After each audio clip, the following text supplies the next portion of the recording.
जिस दिन आप और अपने हार्ट में अंदर हमको मालूम होता है कि कुछ तो गड़बड़ है, कुछ तो गड़बड़ है।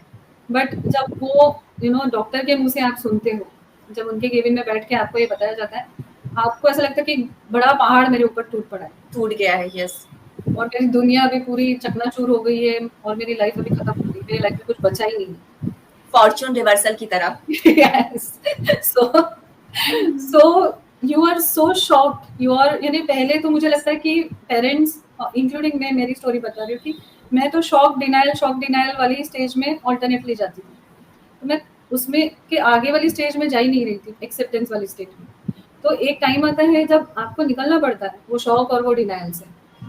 तो बहुत सारे पेरेंट्स खुद शॉक में जाते हैं और डिनायल में जाते हैं, मेरे बच्चे को कुछ नहीं है, मेरा बच्चा तो एकदम नॉर्मल है, वो हम बताएंगे नहीं किसी को, वो फाइल छुपा दो, नेबर्स को नहीं बताना है, रिलेटिव्स को नहीं बताना, कुछ नहीं बताना, वो वर्ड ही नहीं अटर करना है, यानी इतना बुरा होता है हाल। और I was like it's okay fine, it's just a word, it's just a label, right. मैं मेरे बच्चे को लेबल देने ही नहीं चाहती थी, क्योंकि मेरे लिए वो ऑलरेडी परफेक्ट था, मेरे लिए वो जैसा था वो परफेक्ट था और परफेक्ट है आज भी।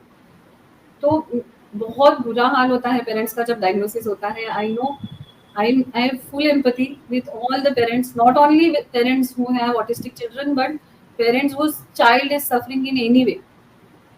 यानी एक पेरेंट होना और अपने बच्चे को सफर होते हुए देखना बहुत डिफिकल्ट होता है।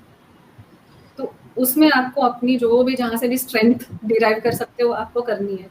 आपके फैमिली मेंबर्स को थोड़ा पास रखना, है ना, आपके पेरेंट्स को बोलना आके रहो, आप आपके घर में मेड है, कुक है, you try to make your life as comfortable, as stress free as possible.